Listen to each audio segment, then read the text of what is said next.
The phenomenon of globalization is a fact of life. The daily press is filled with reminders of how the world organization have taken on global focus. International and national news reports frequently mention such matters as international trade, foreign exchange rates, losers and gainers in the stock market, currency fluctuations, and oil price hike. It is common to read about Japanese companies making way in the United States and Europe markets and vice versa. This means that our world is no longer isolated as we are participants in all these global activities. Our home is filled with global products, ranging from your gadgets to audio and video equipment, including our mode of dressing and the food that we consume. Today, it is not unusual for a global organization with headquarters in Japan, United States, Germany, and United Kingdom to oversee manufacturing operations in Singapore, India, South Korea, and even in some third world countries such as the Philippines and Indonesia. It is not just large corporations that have a global focus. For instance, Jollibee has expanded its networks in some parts of Asia and in the United States. Much has changed since time immemorial. Human beings have encountered many changes over the last century, especially in their social relationships and the social structures. Of these changes, one can say that globalization is a very important change, if not the most important. The reality and omnipresence of globalization makes us see ourselves as part of what we refer to as the global age. The internet, for example, allows a person from the Philippines to know what is happening to the rest of the world simply by browsing the Google or on your Facebook or other social media accounts. The mass media also allows for connections among people, communities, and countries all over the globe. So, what is globalization? This question is probably an easy one to answer. However, many scholars gave and tried to formulate its definitions. This resulted in different, sometimes contradicting views about the concept. It cannot be contained within a specific time frame, all people, and all situations. Aside from this, globalization encompasses a multitude of processes that involves the economy, political systems, and culture.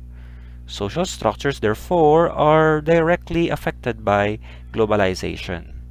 Over the years, globalization has gained many connotations pertaining to progress, development, and integration.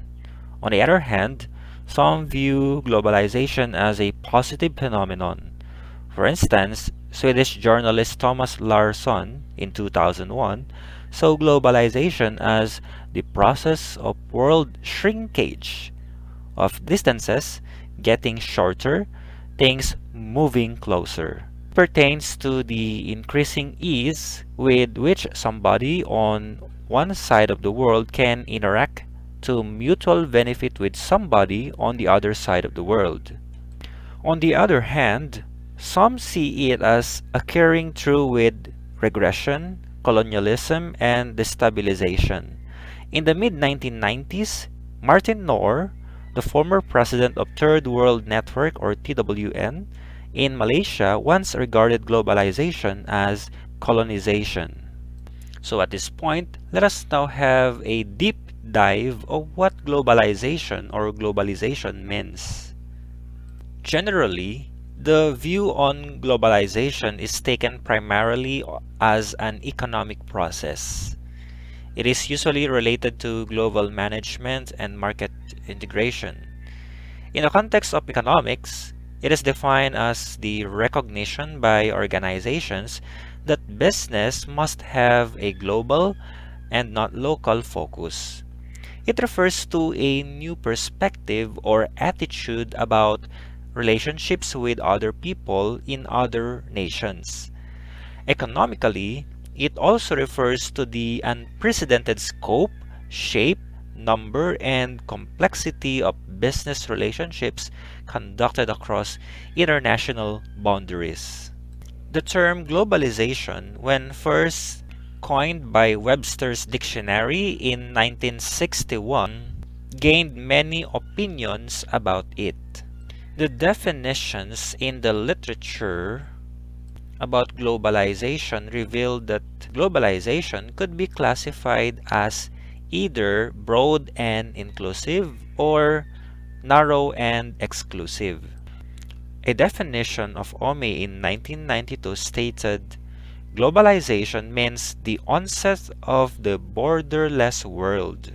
This definition is an example of broad and inclusive type of defining globalization. If one uses such, it can include a variety of issues that deal with overcoming traditional boundaries. However, it does not shed light on the implications of globalization due to its vagueness. Narrow and exclusive definitions are better justified but can be limiting, in the sense that their application adhere to only particular definitions. Robert Koch's definition suits best in this type. The characteristics of globalization trend include the internationalizing of production, the new international division of labor, and the new migratory movement from south to north. The new competitive environment that accelerates these processes, and the internationalizing of the state, making states into agencies of globalizing world. No matter how one classifies a definition of globalization, the concept is complex and multifaceted as the definitions deal with either economic, political, or social dimensions. The sheer number of complexity of definitions do not mean that there is a remarkable improvement in every definition given by scholars. Kumar in 2003 took on a different argument about the issue. To him, the debate about what can be done about globalization and what it is are similar. This is a relation to what some academics have claimed about defining globalization. It is a useless task. Let's have more definitions of globalization, according to different authors and social scientists. The phenomenon of globalization, according to Stoner in 1995, consists of three interrelated factors: proximity, location, and attitude. Taken together, these three facets of globalization emphasize the unprecedented lineup and complexity of relationship that confront the contemporary society. Proximity. First, organizations now operate in much closer proximity than ever before to a greater number and range of customers, competitors, suppliers, and government regulations. This proximity, a function of the shrinking globe, is partly a matter of time, as today's telecommunications technology allows people around the world to share voice, videos, and facsimile information in minutes or seconds. The increasing technological and managerial capabilities of people around the globe are another aspect of proximity. Managers find themselves competing or even collaborating with a new cast of global players, such as Honda, for example, moved nearly 60 American specialists to Japan for several years to work with their Japanese counterparts on design for the 1994 Honda Accord. To emphasize this new spirit of closer ties and the insignificance of miles in today's global world, organizations should treat all clients as equidistant from their organization. Second, location. The location and integration of an organization's operations across several international boundaries is part of globalization. For example, Nokia cellular phones are designed and manufactured in Finland and sold worldwide to customers who use the equipment to connect with anyone. Toyota, Nissan, and Honda operate auto assembly plants in the United States. Samsung and LG are products of South Korea, are both have worldwide distribution centers. This new organizational scheme is termed transnational management to describe this growing practice of spreading an organization's operations across many nations. Third is attitude. Globalization refers to a new open attitude about practicing management internationally. This attitude combines a curiosity about the world outside one's national borders with a willingness to develop the capabilities for participating in the global economy. Ome in 1990 makes this point clear in the simple statement, "Nothing is overseas anymore." In the academe, under the new General Education Curriculum or GEC, the best scholarly definition of globalization is provided by Manfred Steger in 2014. He described globalization as the expansion and intensification of social relations and consciousness across world time and across world space. The first key word, expansion, may refer to the creation of international marketplace, including the international cultural environment where education, social institutions, material elements are connected and occur at different levels. We can see this through non-governmental organizations, international organizations such as those involved in global warming and the Save the Earth movements. On the other hand, intensification refers to the expansion, stretching, and acceleration of the networks of the former. For example, the impact of international trade and investment in one country to another and the foreign policy responses to trade problems have intensified trade relations between and among countries in the world. When it is accelerated, then there is an export and import promotion efforts among the global players. In another view, globalization is defined as the process through which an increasingly flow of ideas, people, goods and services, technology and capital leads to the integration of economics and societies at a speed unprecedented in effect and outcomes. Notice that this definition is somewhat political and economic in nature.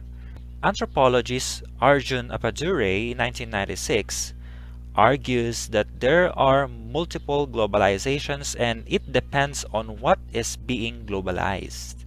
It could be an idea, material, or non-material culture. The globalization system, which is aptly called the digital age, has something to do with the context, character, content, and conduct of power shaped up with the changing configuration of power of the individuals, group of individuals, associations, corporations, institutions, and the nation states.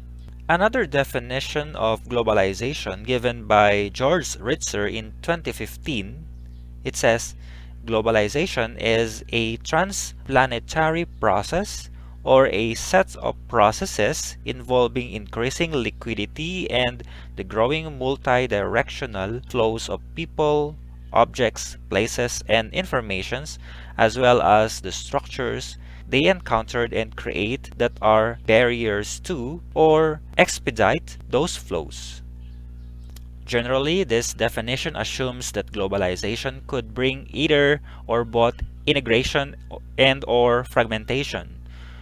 Although things flow easily in a global world, hindrances or structural blocks are also present. And these blocks could slow down one's activity in another country or could even limit the places a person can visit. If so, why are we going to spend time studying this concept? How can we appreciate these definitions? And how can this help us understand globalization? First, the perspective of the person who defines globalization shapes its definition. The overview of definitions implies that globalization is many things to many different people.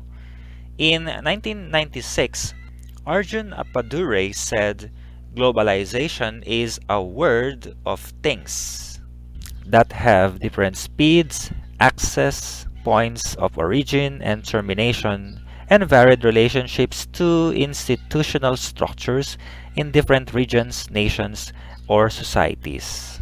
In effect, one's definition and perspective could determine concrete steps in addressing the issues of globalization. For example, if one sees globalization as positive, the person can say that it is a unifying force. On the other hand, if it is deemed as creating greater inequalities among nations, globalization is negatively treated. To the sociologist Cesar Poppy, globalization is the debate and the debate is globalization. One became part and parcel of the other. As Poppy wrote in 1997, the literature stemming from the debate on globalization has grown in the last decades beyond any individual's capability of extracting a workable definition of the concept. In a sense, the meaning of the concept is self-evident. In another, it is vague and obscure as it reaches are wide and constantly shifting. Perhaps, more than any other concept, globalization is the debate about it. Third, globalization is a reality. It is changing as human society develops. It has happened before and it's still happening today. We should expect it to continue to happen in the future. The future of globalization is more difficult to predict. What we could expect in these coming years is what has happened over the past 50 years, and that is the fluidity and complexity of globalization as a concept, which made more debates, discussions, and definitions than agreements on it. Overall, globalization is a concept that is not easy to define because, in reality, globalization has a shifting nature. It is complex, multifaceted, and can be influenced by the people who define it. Moreover, the issue and concerns involving globalization have a wide range, from the individual to the society, from the small communities to nations and states, and from the benefits we can gain from it to the cost it could carry. In his article, The Globalization of Nothing by Ritzer in 2003, he said, attitudes towards globalization depend, among other things, on whether one gains or loses from it. Well, nevertheless, the task of defining globalization should stimulate more discussions about it. More importantly, the fact that we experience globalization should give one the interest of engaging in the study of it. In order for us to better understand the concept of globalization, we will use metaphors. Metaphors make use of one term to help us better understand another term. In our case, the states of matter, the solid and the liquid, will be used. In addition, other related concepts that are included in definitions such as structures and flows will be elaborated. Let's have first the solid and liquid. The epochs that preceded today's globalization paved way for people, things, information, and places to harden over time. Consequently, they have limited mobility or movement. The social relationships and objects remained where they were created. Solidity also refers to barriers that prevent or make difficult the movement of things. Furthermore, solids can either be natural or man-made. Examples of natural solids are landforms and bodies of water. Man-made barriers include the Great Wall of China and the Berlin Wall, and imaginary lines such as the nine-dash line used by China in their claim of the South China Sea, specifically in the West Philippine Sea, the Scarborough Shoal, and other shoals claimed by China. These are man-made solids. This creates limited access of Filipino fishers to the South China Sea or the West Philippine Sea. Obviously, these examples still exist. However, they have the tendency to melt. This should not be taken literally, like an iceberg melting. Instead, this process involves how we can describe what is happening in today's global world. It is becoming increasingly liquid or fluid. Liquid, as a state of matter, takes the shape of its container. Moreover, liquids are not fixed. Liquidity, therefore, refers to the increasing ease of movement of people, things, information, and places in the contemporary world. Zygmunt Bauman's ideas were not ones that have much to say about the characteristics of liquidity. First, today's liquid phenomena change quickly and their aspects, spatial and temporal, are in continuous fluctuation. This means that space and time are crucial elements of globalization. In global finance, for instance, changes in the stock market are a matter of seconds. Another characteristic of liquid phenomena is that their movement is difficult to stop.